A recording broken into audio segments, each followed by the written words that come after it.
Well, Dr. Warren, it's real funny. I guess what we have to say tonight, people are nervous to hear because at one point they said, we cannot hear you all, but now it is good, live, and live in color. So we want to say, first of all, welcome to you, Mr. Strong, for being with us Thank you, sir. on this evening. Dr. Warren, what a great debate. It was a tremendous debate. It was handled well. She was masterful in the way she did it. Everything that she did was right. Body language, walking over to him to shake hands, taking control from the very beginning, not falling for the trap with their questions, and using it to lay out a platform. Well, I'm going to take a different stand on this one, Dr. Warren. Okay. I actually want to applaud Donald Trump. I think that he did a masterful job at proving to us that he is who we all thought he was. He, the same person that we say is so confused that he even, I use this statement and I said, he is so stupid in his approach that he makes dumb look smart. And I felt like he literally stepped up and did exactly what we expected him to do. He stayed on script, and that was buffoonery. And so I want to applaud him and thank him for being exactly who we thought you were as a mayor, as a candidate. And then I want to say to Kamala Harris, job well done. It was a job well done, and it was a masterful way of using every opportunity to lay out her program and her agenda where he had none. I think the only thing that upset me this morning, I spoke to someone and they made this statement when I asked them about last night. They said, well, she didn't, we were waiting for her to lay out policies. I said, you know what's wrong with that statement? You clearly don't know what policy is. If you had a definition of policy, you wouldn't be making a stupid statement, because everything she proposed as a plan was a part of a policy to put it in place. When all Trump did was say, I got a concept, and that was like giving birth to a thought for him, but it didn't go any further. I think she killed him on the border issue. He can't get around the fact of what he did. I think when she made the statement that she had traveled the world as vice president, she had met with leaders, and they all thought he was a disgrace, and she looked him in the face and pointed to him. She told him how they would eat him for lunch. I mean, everything she said, he just didn't know how to bounce back. He never looked at her, and she looked him in the face. And then when she was not talking, her body language spoke for her, which was significant, because I think David Muir got to be weak. They gave too much time to him, and he rambled and tried to take the time up, and they fell for the trap on several occasions. But she made use of every laser point that she made. And the only question now is, the people who are still supporting Trump, I want to know, what flavor Kool-Aid are they drinking? Well, this honestly, some people don't really care if it's going to be good for the country. Some people just want to say, I'm going to vote Republican. I'm going to vote. The economy is going to be good. And it's almost like this. Mr. Strong. Uh-oh. I looked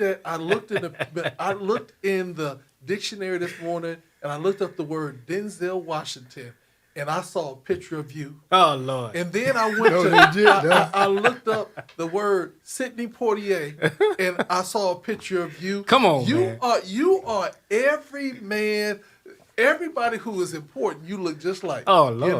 Now, okay. Keep them blessings coming, my brother. If I said that to him, The check's on his way. then he walked in that, then everybody's like, okay, he think he Denzel Sidney and all that.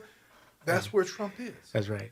Trump, anytime that you look up excellence, you're supposed to see a picture of Trump. Anytime that you see brilliant, you need to see a picture of Trump. No, wait a minute. This turned to a disservice to Yeah, I don't know. Mr. Starr. I thought we were going to a good No, what I'm saying is that took a turn. Mr. Strong is smart and intelligent enough to know that he is not all of these people. He is Andrew Strong. Whereas Donald Trump becomes whatever it is that makes him look good. We have the strongest economy ever. Really? Well, his niece already said 3 years ago, she already spoke about his psychological problems, and she's a psychiatrist. And she wrote a book about him, and so she already told us who he is and what he is.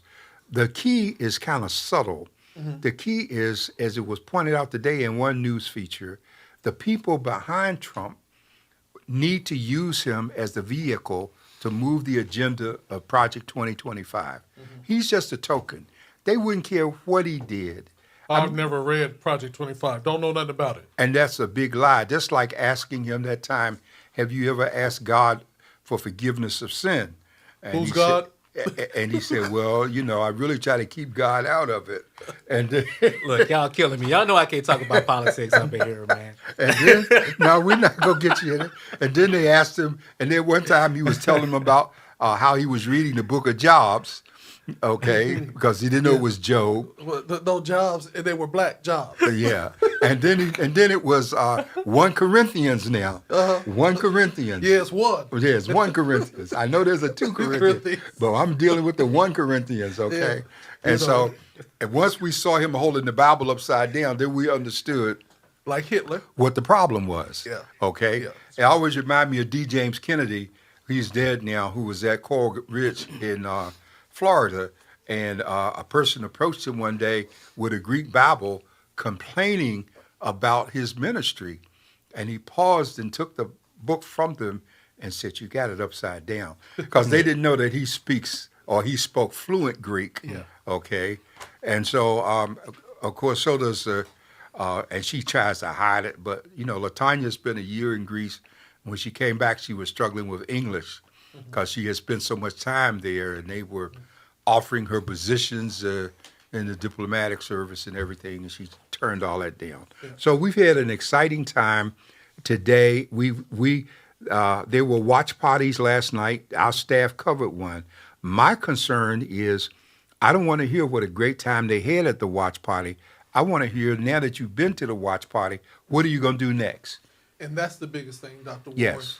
We can take it yesterday as a win, that she did a masterful job. But now we have to now take that win and parlay it, because I was looking at the news today and they were saying of the different candidates that won their final debate but still lost the election. Yeah. And so we want to make sure that this is a rallying cry for us to even do more. We can see that she can handle difficult conversations, difficult situations. She was very presidential. It's from the beginning when she walked across, and again, he walked towards his podium. She walked past her podium and met him at his podium, introduced herself because, again, he said he had never met her before. Yeah. And she said, let's have a good debate. But the way she said it was like, okay, now that you can never say that you've never met me. And she then today... And she walked over out to him today at the 9/11 memorial. Mm-hmm. She went up to him and shook hands. What was telltale last night in the spin section, after they do these debates, they had a spin. Mm-hmm. And so that's when all of their people say, I know what you heard, but let me tell you what you really heard. Yeah. And they start modifying it, okay? And there was a point where he was just standing in the middle of the floor. Mm-hmm. And wasn't nobody talking to him, okay? Mm-hmm. And so I still think, my problem is so much of the support for Donald Trump is based in racism and the fear that he's feeding.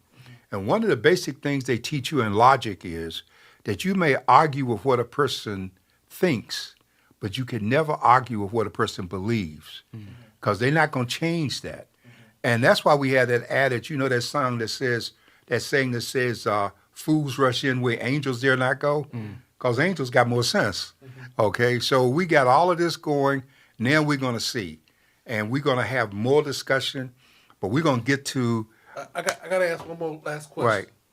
J.D. Vance, he found the new word platitudes and kept on saying that she did platitudes. I talked about it on the morning show. Well, who spelled it for him? That was the funny thing. I talked about it on the morning show. I said, does anybody know what a platitude is? I knew what it meant and everything like that. So one of the conversations said, isn't that a plant with a bad attitude? Making a joke. But the thing about it is he used the word platitude to sound like he was super duper smart. Well, we all knew better. And that's why he kept using the word over and over again. If you want to effectively prove to people that you're so deep and you're so smart, you use it once. Well, and then make them go look it up. Well, look at this. Now, Nikki Haley was on Meet the Press Sunday, okay? If Nikki Haley had been his choice for vice president, he would have a real strong chance of recovery. She was more presidential. She would have matched Kamala on all of the international stuff because she's former ambassador to the UN. I think Dick Cheney, Liz Cheney coming out, I think they sent great messages. I don't know what George Bush's excuse is. Maybe somewhere with his paintbrush and he can't get away. Okay. Condoleezza Rice is maybe she's locked away up there at Stanford and scared to speak. I don't know. But you got so many people, white Republicans for Harris. And I think the statement she made last night about the 800,000 Polish people in Pennsylvania was a major move toward pulling them in her direction. So I think that if you consider that this woman in 2 months has gone from zero, what do they do on those racing cars? They got the RPMs up there. You know, she'd have gone all the way over into the other corner. You know, they done raised over $560 million separate and apart from anything that the Democratic National Committee had. My only concern is that they don't leave our community out while they're trying to shore up battleground. And I'm sending a message to the White House and to all of them that any place you got black folks is a battleground. And now they're trying to straddle her with the idea that she needs to go after the black male. Well, you need to let the sisters go after the black male because, I mean, you know, that's what happened to Abram, Stacy down there. She omitted that element. I don't think there are a lot of black men in America that are going to gravitate to Donald Trump. And maybe, you know, there's some young people out there that says, he just like me. He a felon. He this. And I'm like, so we've heard all of that. But like I tell people all the time, I said, anytime a black woman said, this was the way we going. And if we ain't going, everything is click, lockdown, we don't have to have no more discussion. We'll come along. We're going to come along. Well, we don't want to touch our guest anymore. You know, he's barred from speaking in anything political. We understand. All he can do is so laugh. For the record, he didn't laugh. For the record, this was our discussion. Thank you. It wasn't planned before he came. Appreciate you. But because of what happened last night and all day today, because we're media, we had to pay homage and attention to some of it. Exactly. With that being said, we're honored to have Mr. Andrew Strong with us here. He is serving as the interim director, is it of public safety? Yep, the interim deputy chief administrative officer because all for the public people safety. are deputy chiefs That's now. right. What's so important about Mr. Strong is he was chief of staff to the former CAO, but he wasn't the first black chief of staff. That's right. Okay. You know, Poochie Hatcher was the first black chief of staff. Not Poochie. His name, well, Poochie. We call him Poochie. What was his real name, though? Yeah, that's what he was known as Poochie. He was known as Poochie. Everybody knew Poochie throughout. I mean, he was a policeman in San Diego back when Tim Winters was, okay? And so he was the chief of staff to, Was it Jensen? what's his name, that came from OMB, Cliff Graves. Oh, Cliff Graves. To Cliff Graves. And so, but he knew everybody in San Diego. He knew everybody in the county, and he knew all of the stuff, and it worked. Andrew did a very special thing, being a chief of staff to a very sharp woman who understood business, stayed out of the spotlight, and really did a lot of things. But he went from that position to being head of diversity, equity, and inclusion. And that in itself has not been an easy thing because they've had some crazy people that they put on the Leon Williams Commission. Some challenging people. No, crazy people. I'm going to call it like it is. They're crazy. Oh, man. They were racist. They were all messed up, okay? And I'm glad All voices at the table. Yeah, you can't say nothing about it. But some of us even asked Leon to take his name off of it. Because Sometime. if you think about the whole concept of reconciliation, like they did in Australia and like Desmond Tutu did in South Africa, it was bringing people together who were adversely in different camps and weren't talking to each other, all right? And I had a chance to spend, Jerry and I spent about 20 minutes on one occasion with Bishop Tudu while he was here, one-on-one with him. And it was so revealing in terms of his love for people overruled all of the politics that were taking place. And my wife has spent time in South Africa, and she told me something interesting. She said that Tutu lived on the same street as Nelson Mandela, that they just lived a few houses apart, okay, in terms of it. And so when you think of that kind of greatness coming out of what was otherwise seen as a slum and the worst of conditions, That's right. you know, it shows that God is able to take, just like he did in the Bethlehem stable, take a little bit and do a whole lot. And so Mr. Strong has done those things, and I was extremely impressed with this latest position of public safety, because we really don't have the full concept of public safety in San Diego like the state of Texas does. In the state of Texas, everything that's involved in law enforcement is public safety. I don't think the Rangers, they might be excluded. In The Texas Rangers. No, I think that's Yeah, but they are not. federal. No, They're state. they're like exception to the thing. But everything else is public safety, you know, from your sheriffs to your highway patrol to all of that. And so San Diego is a county of more than 4,200 square miles. right. Most of the people who live here in the urban area have no idea. There are places in San Diego where they still, for all intents and purposes, got a buck for it. Horse and buggy, they're making their own candles and the whole bit. Unincorporated areas. That is true. That's right. The unincorporated areas. That's and right. you know, Backcountry. coming from horses, I spent a lot of time in the past 20 years in the backcountry with these people, which is different. So one of the things I want Mr. Strong to do with us tonight is just clue us into how public safety works and the significance of it, because I found so many times that our community, especially when it comes to emergencies, we are the last ones to have volunteers to be involved in all of the safety things that take place. And we got to change that, hopefully. Yeah. So one of the things, Dr. Warren, before we go there, I kind of want to just do a quick background of who are you? In the sense that people see you, they know that you have influential position, but who are you? Are you a husband? Are you a father? Are you a deacon at the church? You know, who Yeah. are you as we move forward? Because your impact on our community is going to be really great and has been great. And I want people to know the person more so than the title. And I appreciate you. I appreciate the opportunity, and sitting here with a legend, Mr. John Warren, and you too, Dr. Leonard. I appreciate y'all giving me the opportunity to be here and talk a little bit about me. I actually do want to talk about the election, but I can't, so I appreciate that. Right. But yeah, a little bit about me. I'm not from San Diego. I'm originally from Shreveport, Louisiana, and so my ancestors were enslaved on the Oakland plantation and on the Cane River on my mama's side in Natchitoches, Louisiana, and grew up, and we had family reunions on that plantation. It's actually a national park to teach us about how our ancestors didn't just start there. They came from, queens and kings in Africa, and my dad's originally from Mississippi. He's from a little place called Rose, Mississippi. And a small little town, and grew up in the Jim Crow South too, and his first cousin was Medgar Evers, and he wrote back and forth with Medgar.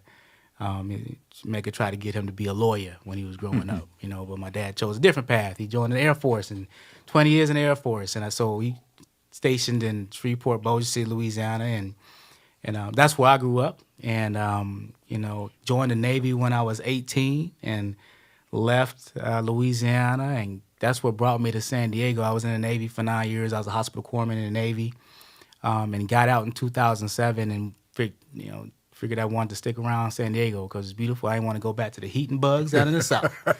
And so I stuck around here and ended up coming into the county, and came into the county of San Diego as a non-paid student worker when I was getting out of the Navy. And because I wanted to get my foot in the door, and I knew it was more important just to meet people and build connections and build relationships. And that's how you get ahead in the world. So that's what I decided to do. Came into the county in 2007 and I started as a non-paid student worker and left shortly after that and taught nurses and medical assistants at Kaplan College and then was able to come back to the county shortly after that, probably about a year and a half after that, and joined Human Resources. And ever since I came into the county, been in the county since then, and been at the county for 16 years in several different leadership positions, and was one of the few black men to navigate the county system, right, starting from the bottom and coming all the way up to this leadership position that I'm in right now. So, humbled and honored to have this opportunity, but also had an opportunity to see a lot of things in the county that I'd like to help influence the change in and be the change, right, when it comes to it. Like you mentioned, Dr. Warren, I was Director of Equity and Racial Justice before this, you can't make it up, right? So a brother from the South, and have the opportunity to be the Director of Equity and Racial Justice at the County of San Diego, but also have opportunity to be the interim Deputy Chief Administrative Officer for the Public Safety Group and bring some of that knowledge and lens and expertise into this role to influence the Public Safety Group in a different way, and support them and help them do the work that the community wants them to do in the way the community wants them to do it. So, well, I want to give you a little caveat of encouragement. There's another famous Californian from Shreveport, Louisiana, and that was a Congressman Augustus F. Hawkins, who represented Watts in the Congress. Oh, wow. And he's the one that brought me to California and back in the late 70s. And so we did congressional hearings here, and we met people. And he kind of reminded you of Elmer Fudd if you look him up. He kind of looked like him and everything, but the people of California loved him. He served in the California legislature when Jess Unruh was governor.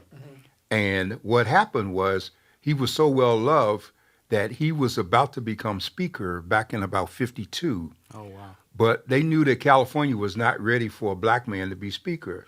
So they carved out that district in Watts and created it for him. And Hawkins looked like a white man, so they never put his picture on a poster in all the years.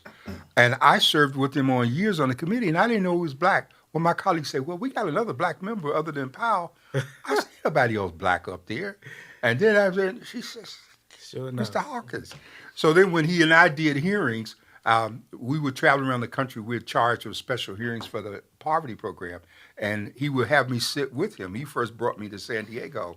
And the people would say, and why would the Congress send a white man out here to meet with us? And he and I look at it. He says, John, where's the white man? I say, oh, no. So Louisiana has made strong contributions here. Oh, that's good. And I have a special appreciation for where you were when we first met, because back in 1987, I started my career with the county down at the other end of that hall. That's right, county council, right? And when I was the law clerk for county council. And I had the dubious distinction at the time of being the only black male in there. And Lord Harmon wanted desperately for me to stay, but I wasn't able to. And so he helped me move from the county to the city.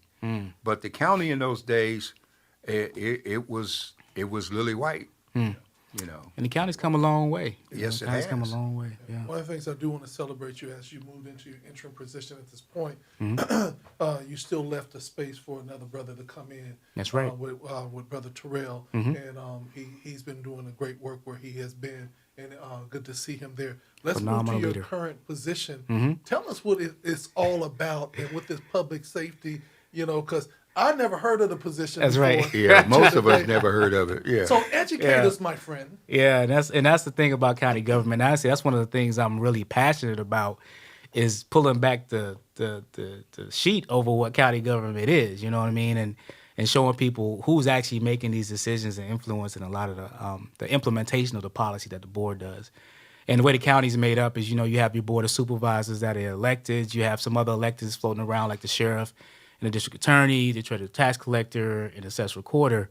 But within the bureaucracy, you also have the CAO, and that's what Dr. Warren was saying. I was chief of staff to the CAO, and this county doesn't have a mayor, right? They have they don't have an elected official to run the county, so they appoint the CAO, the chief administrative officer. Okay, I can say you can't say the CAO. I know, I They're got like, you. what? Thinking, what is that? Chief Administrative Officer. Chief Administrative Officer. And it's just like a CEO, right? If you think of a private sector company, you have a board, you have a CEO. County has a board, you have a CAO, Chief Administrative Officer. And right underneath the CAO, the way the county's structured, we have a general management system that structures the county. We have 4 general managers that manage the rest of the bureaucracy for the CAO. So you have the Deputy Chief Administrative Officer for the Public Safety Group, and that's what I'm sitting in right now.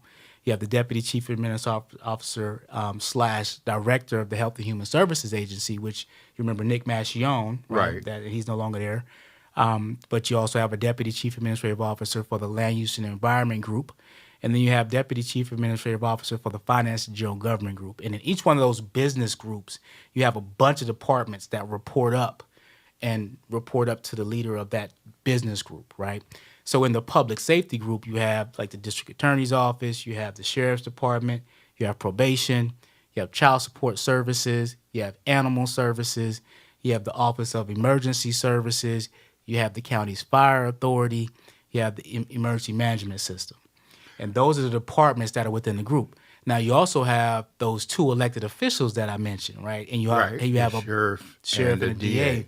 You also have an appointed director, which is the probation officer, chief probation officer, Right. Tamika Nelson, his sister.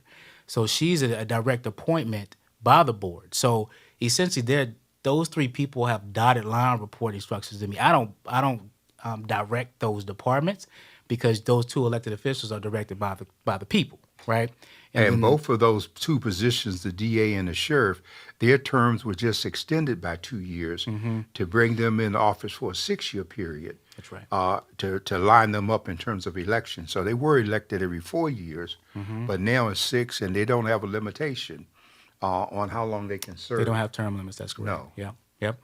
But the rest of those departments, they report up to me or to the person who will be in this seat, but also, and then, I'll report directly to the Chief Administrative Officer. And what our responsibility is really to make sure that policies by the board that are being directed by the board are being implemented by the departments, but also this role has a significant influence on co-creating what that looks like with those department heads, because we want to empower those department heads to be the leaders, right?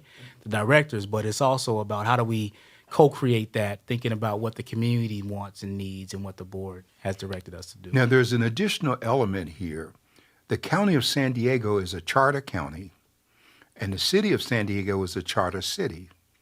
And so that's significant because if the county was a general purpose county, it would have more accountability to the state. Okay, tell me if I'm missing it. Because the city and the county, this is where people get confused. We talk about health services, but health services are handled by the county. That's right. Not the city. The city doesn't have a Department of Health Service. But then the city has a housing commission. The county has a housing commission. The Health and Human Services has what? Is about 18,000 people? I want to say probably about 9,000 people. 8 or 9,000. Yeah, Okay. Yeah. And I get the numbers mixed up sometimes in terms of the people. The district attorney has 1,000 people working for her. And we've had people in that position as the probation director. Cecil Stelp held a position. He also was acting director at one point of Health and Human Services. And so Leon Williams was our first black supervisor. And the county has come a long ways now because at one point the Republicans controlled it. It was always a matter who could count to 3. And if you could count to 3, then you had control. And so now the Democrats are there in control. I can talk to politics. You can't, That's right. You can't mention this part, okay?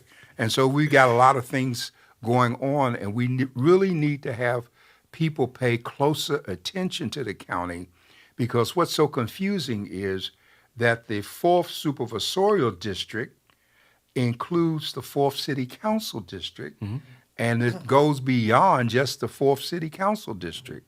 That's right. And so those things are important, and we have to do an education piece to the community.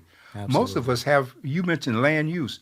Most people have no idea about the maze that land use is with the major plan that they have and how the county makes sure that they control housing explosion by breaking it up into 10 to 20 acre tracts so that you couldn't just buy a little bit of land and build a lot of stuff. And they limited what you could put on the land. I mean, you're talking about back in the day, right? Back in the Yeah, day. okay. And we had a judge who Yeah. didn't understand the laws applied to him. He was That's in right. North County. Remember, he changed the course of that stream on his property, and they made him put it back the way it was. So there's a lot there. One of the things I want to ask is that Yeah. working yourself up through the ranks, you saw a tremendous amount. As an African American Yeah. man in our community, you consistently hear about the discrimination, the deaths that are taking place in our prison system, and everything else that nature. Have they given you the opportunity, even as an interim, have you been able to start talking policy changes and being able to move the needle forward? And does that become a fear factor with the current administration or the current environment, knowing that you know so much from your experience? Well, I wouldn't say it's a fear factor, and just to be really clear about the role of a staff, staff within the organization, we don't set policy, right? We don't set policy, and when I mentioned the difference between the elected officials. Hold on. Oh, boy. Hold on. Let's say that again because Yeah. see, there's some folks that think that you should be able to write. That's right. Put your Write the signature laws, on yeah. it and No. do it. So And say, go sheriff, go do this. yeah. So No. so I want to be very clear Okay. that people understand Yeah. your position and role. That's right. In your thing. Which Right. is implementing. Implementing the policy of the board and supporting the policy of the sheriff, right? So in the district attorney's office, and helping them implement their work through the budget that the board provides them. Because that's the other thing that people don't realize is the sheriff and DA, they're essentially their own entities within the county of San Diego, but the board of supervisors Controls them through the budget. controls their budget, right? Which is very important. That's why budget process is very important for a community to be involved. If you want to see change in the things like the jails or patrols on the streets and the number of sheriffs and substations, that kind of stuff that's happening in your community, you should come down to the budget hearing and tell folks what you want them to do, right? So, but going back to the whole policy versus implementing discussion, very clear delineation of duties between what the board does, which is set that policy, direct the CAO, and you'll hear that at the board meetings, like the board is directing the chief administrative officer to go do this, and then we get a chance to go put that plan together based on what the community says. And the good thing is our board now today is very community driven, right? And so is the sheriff and DA. I got to tell you, they are very community driven. They want to hear what the community has to say, but also they want the community to help co-create how we implement that policy. So it's our role and my role as the interim deputy chief administrative officer to lead that co-creation of how we implement that policy, right? So that we have opportunity to go say, okay, we hear you, board. We're going to go figure this out. Let's go to the community and hear what they want us to do. Take that information back to the board. This is how we want to create and implement that policy, right? Well, in carrying out your function, do you meet directly with Kelly Martinez and with Summer Stephan? Absolutely. It's an And important not part of just this role. the delegated staff people? That's important. Absolutely, it's an important Okay, part of this because I role. think that's crucial too. It is. In terms of their respect for your position, because you're in a position to impact their funding. It is, and honestly, I got our CAO and our former CAO, Helen Robbins Myers, and Ebony Shelton, our current CAO, they definitely empower the leaders underneath them to do that, Yes. and make sure that we have that level of communication. Very important. I mean, you saw some disconnects at this last budget process. I don't know if you saw when the DA came down. It was there was some issues with our budget and the budget process. And I think that was because a big piece of that was lack of communication between like the person who was sitting in this role and then that actual office and working together with it. So a very important aspect of this role moving forward is that direct line of communication and making sure we're working with them to get their budget improved. So this asking, because this is something that someone might bring up and how does it work? Say, for instance, I have a big concern about the in-person deaths at the prison Yeah. system. What is the role policy? Is that board directed, or are you able to say, okay, we're seeing this and let me give some suggestions on how we can fix it? What role is your job playing in that? Because I know that everybody's saying something has to be done. Yeah. But if they're operating in a silo, how Yeah. can anything be done? Well, and that's the sheriff and DA, and so does the assessor recorder and treasurer tax collector. They're elected officials. The board can't even direct and influence. The board of supervisors can't even direct and influence the policies that those elected officials set. They Yeah. have that much power, but they have the control over the budget, right? So it's a balance there. I don't have influence over the policy that's happening in the sheriff's department. I can make suggestions, right? And I can do the same thing that the board does and the same thing that our Citizens Law Enforcement Review Board does, which is CLERB, who is responsible for that. That's their oversight role, right? When that they actually used to be in the public safety group, but we removed them out of the public safety group strategically so they could have some separation, right, between being in the same group and having the same budget kind of communication direction within this group as the sheriff and district attorney do. Take them out, so now they're in the finance and general government group, and they Well, have that same. I want to make an observation historically. San Diego's had a strange set of sheriffs, okay? Going back to Duffy, creating Duffy Town, and then having his successor, Gore, there, coming from the FBI and bringing a whole cadre with him, and only going out when that report was released, because San Diego County still has the highest rate of in custody deaths. So to go to the point that Dr. Thompson just mentioned, and I'm not pulling you into this discussion, that's not appropriate, but I'm going to make an observation based on what you just said about the money. That $15 million that was paid in that in custody death settlement, a lot of people were concerned that that money came out of the general fund of the county and it didn't come directly out of the sheriff's budget. But what a lot of people don't know is, going back to Duffy, is that the way that the sheriff's department got a lot of money was when they teamed up with DEA and all of the drug folks, and they shut down and did confiscations. There was always an agreement from the federal end to share the proceeds from the bust in terms of the money. So whatever, I don't know if you knew that, so whatever monies that they took in, that's why they took the cars and the boats and all that kind of stuff. And you used to see the U.S. Attorney's Office involved in the disposition of that. And there was an agreement that a lot of that money came back to the county law enforcement, which was the sheriff's department. So that's how they got money beyond your budget. And they got a lot of money because all of the busts that they made, like the DEA and customs, all of those drug busts were not just solid drugs. In many cases, it was cash. And that cash was divided up, which was kind of a interesting. So most people don't know that. And I know it because I used to fight to try to get the U.S. attorney and the judges in the feds to list those property sales with us, because they were public auctions that they sold that stuff off at, okay? And they never did do it. Well, and to that point, the sheriff and the DA, they don't. So we have different types of what we call the color of money, right? That the county gets. We give to departments based on our revenue sources, how we get the money comes into the county. And, some of our departments are primarily what we call general purpose revenue departments that are funded basically through property tax that we get, right? It's a large portion of our budget.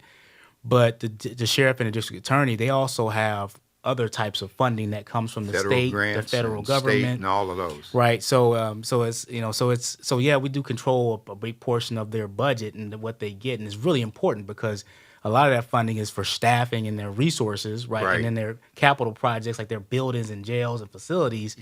But a lot of the programs and projects that they run are funded by other sources of revenue that we don't have anything to do with. Well, a perfect example of that, not to draw it out, is what happened in both National City and Chula Vista.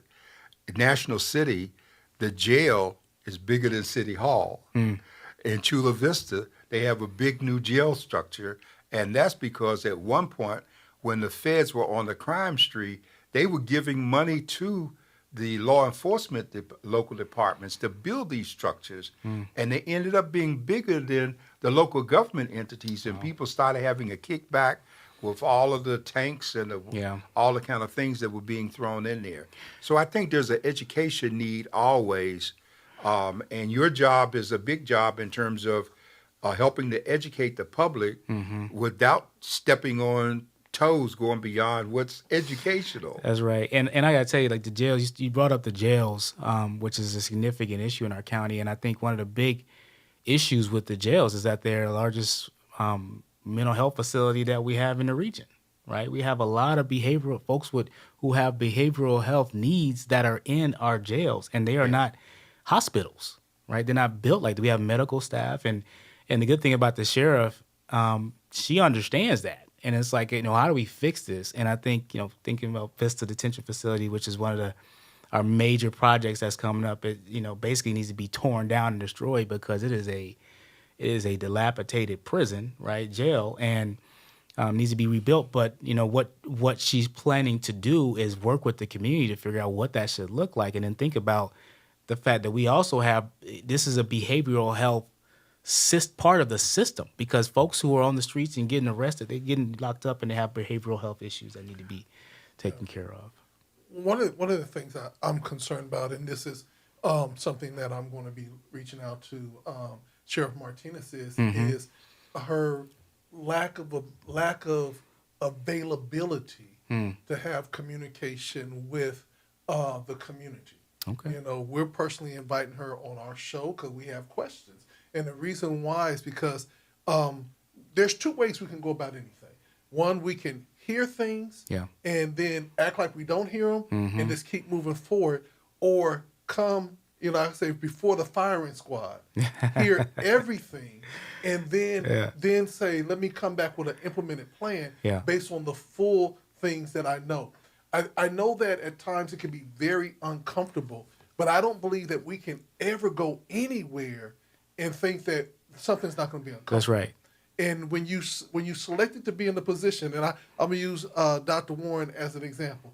He is a publisher of the San Diego Voice and Viewpoint. His editorials aren't always kind, but they're direct and they're to the point of what he's trying to make.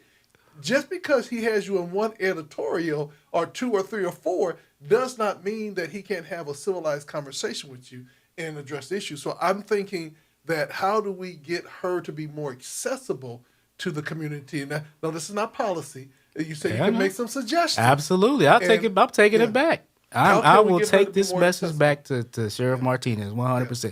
I agree with you 100%. And that's when I first met you, when I was walking into the Lions Den about, I think it was the Southeastern Livewell Center back in, maybe even before that. Yeah, it was back before then. I think it was a little before that. And it's important to do.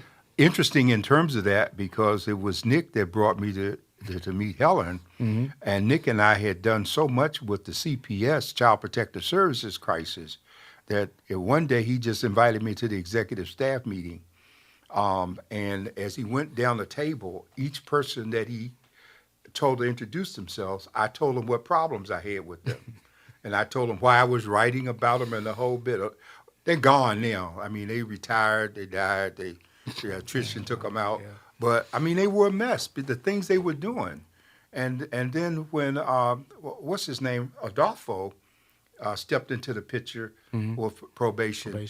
He made such major changes, especially with terms of how the kids were treated, uniforms, little things like, the kids are growing, and still lockdown after dinner, have some fruit that they can grab in the middle of the evening or something, The metabolism, he was just sensitive to all of those kinds of things. And so you've been there to, it's been a major evolution to get to where we are.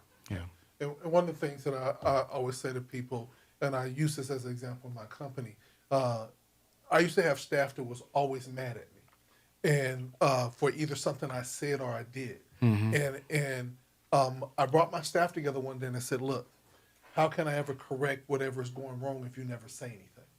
And so my encouragement to everybody in leadership or whatever, you can't correct things if you're not going to be willing to sit with your team or people that are stakeholders and listen to the good, the bad, and the ugly. Yeah. And then you come back and say this. Now, there's some people that's going to be just disagreeable just to be disagreeable.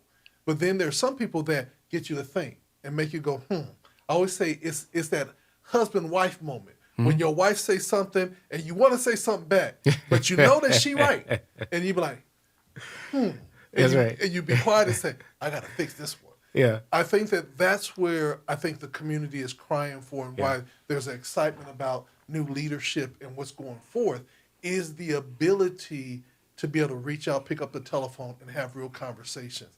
We might not always agree. That's right. You know what I'm saying? But we can do it. We can disagree agreeably and say we're on opposite sides. Yeah. On this one.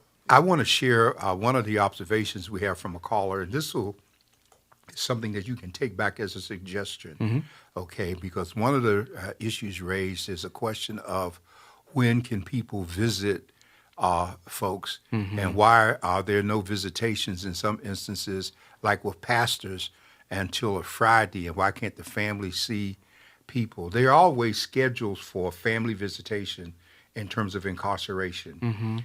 Unfortunately, from what I've seen, and I've had family members by marriage that were incarcerated, and in my own family I've experienced it, and my heart's really gone out to the manner in which family is treated so often when they go to visit. In some cases, it's almost inhumane what they're put through. They're not the guilty party, okay, and they got to get there early. They got to line up. They got to go through all kinds of changes, and I think a lot of it can be done with a lot more respect and humaneness, as opposed to treating them the way because they're related to the person that's incarcerated.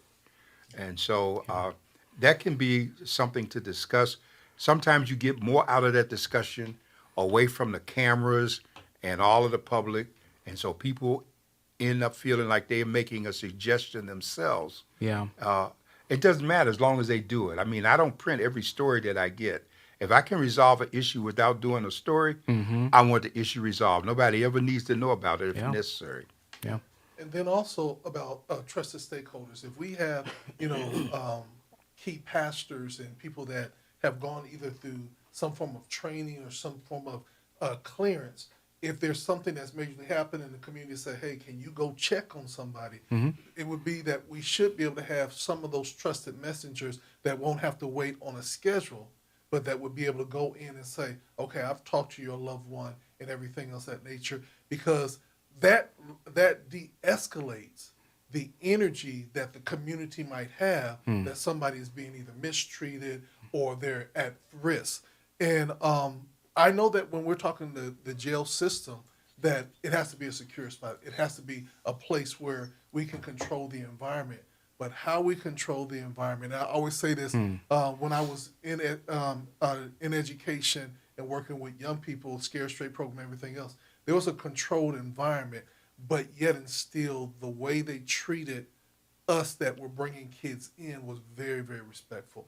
And I think that if we begin to build those type of relationships, and this is what my excitement is, Yeah. with the new administration, people that have come not from high up and then take positions, but work their way up through the system. Now I believe we have real people Right. that understand the real issues and that they can help affect by being the voice or a voice. Well, a model for this already existed. I mean, over 20 years ago, the district attorney established what they now refer to as the faith-based groups. And initially, when it was created, I was a member of the group. And we got a lot of matters resolved, some in North County, just by the fact that we were involved with the district attorney.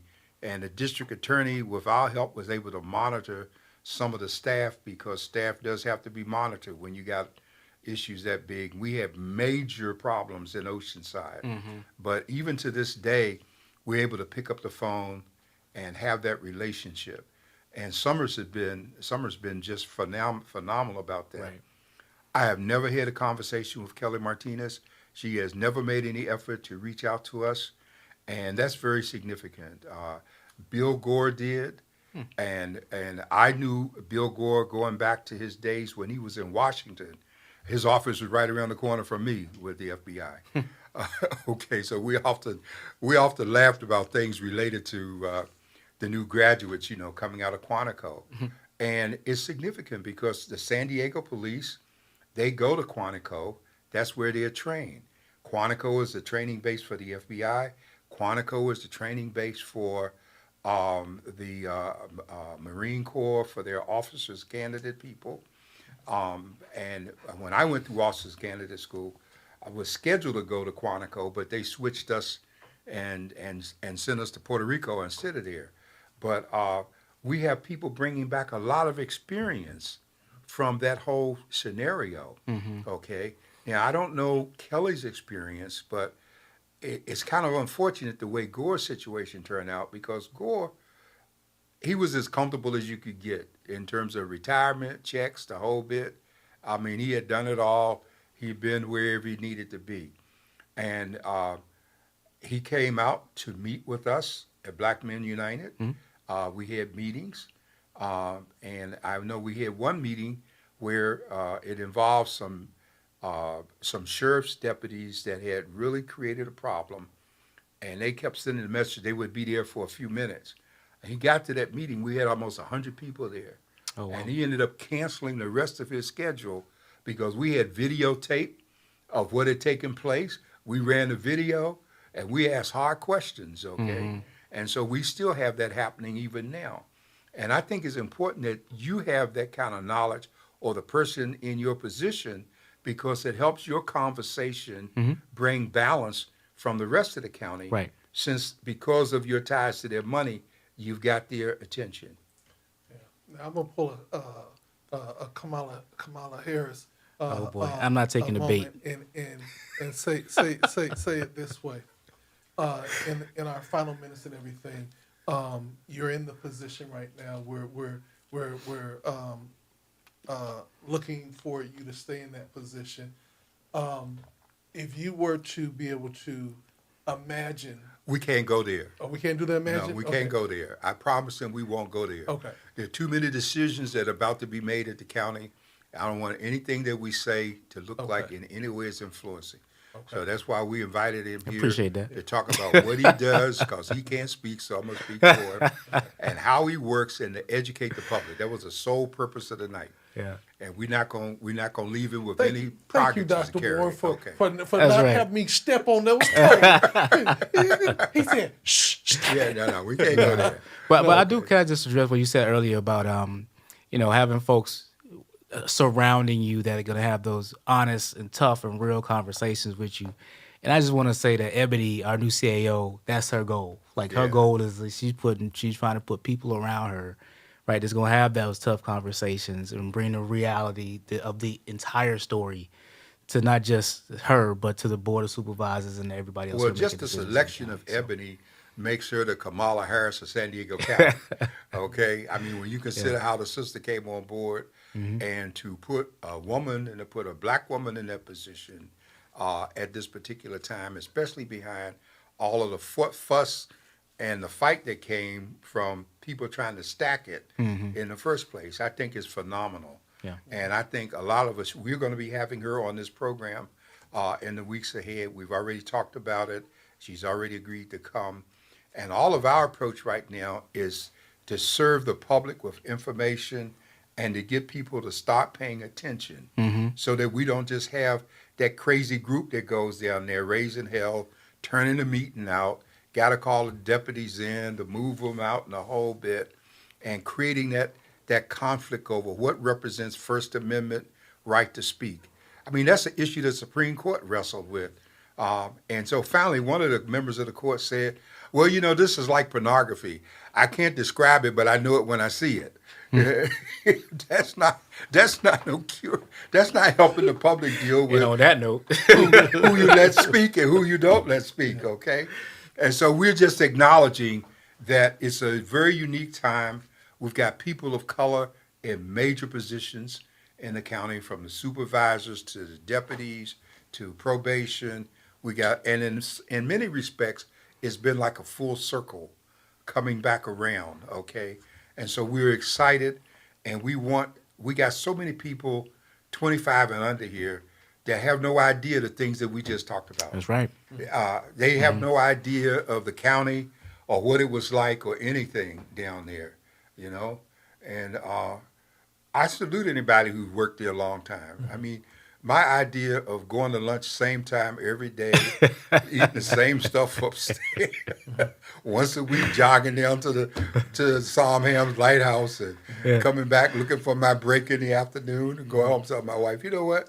I got this guy over there. He's been doing this for 25 years. I don't know how the hell he been staying here. Don't say that because we're trying to bring people in. We ain't trying to push people out. It's a little different now, all right? It is It's a lot different now. Yeah. It's a lot different, okay, in many ways.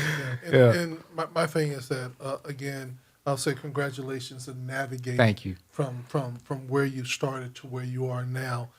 My daughter is a county employee who Okay, is navigating that same system. Right. You're not supposed to tell him that. Okay. And then they be wanting to look for if something happens, you get a promotion or don't get one, they're going to say, They- we don't they- want to they- see He didn't say any yeah, names. There you they go. won't ever know who Okay. she is, right? Yeah, there you go. She be like saying, "That ain't my daddy." No, I was playing. She don't claim him. She Yeah. don't claim him. The biggest thing is that I think that is a masterful kudos to the county for looking for people that have served and that are part of our community. And I know that we are going to be able to get more people in the county because they see people that look like them, feel like them. But the key word is going to always be accountability. That's right. And I think that if we hold ourselves and each other accountable, we will continue to see the growth that we're seeing with our organization. Well, let me say this about the growth, because this is very significant. For so many years, black people never knew what positions were available in the county. And a lot of promotions were done in-house without people having any idea. One of the things that Helen helped us do before she left, and I'm very proud of it, is we got an agreement that HR would run ad with us indicating that they had positions available, and the ad contained a QR code. And when you went to the QR code, you could pull up all those positions. And all of that was put online at least, and we still do a great deal of that with the county. And so that's critical because you can't have people saying, I didn't know about it. You can't just have EEO down there and people saying they didn't know where to look at. And so that's a major move for the county. Well, you make a good point because to your exact point, the position I'm in right now, and all four of those deputy chief administrative officer positions are vacant, and they're recruiting for all four of them. Right. And there are nationwide searches for all four of them, and that is not the way the county used to do it. It used to be internal promotion. And you're the only county entity that's advertising locally while you're recruiting nationally. Police department didn't do it, and all the rest of them, they just don't do it. So kudos to the county for what you all are doing. And I'm excited about what's ahead. And we're going to be involved, and we're going to share information, and we're going to be here to help you in terms of what you do. And we thank you for coming in tonight. Absolutely. And we hope we didn't say anything that jeopardizes your future. We just want people to know we love you and we're here to help you. We're not like the government saying, I'm from the government, I'm here to help. That's enough to scare the hell out of you right there. Right? With that being said, Mr. Andrew Strong, thank you for coming in. You have heard from the desk of the editor right here on GOD Radio 1. God say the same. We'll see you next week. All right. Thank you. I appreciate y'all.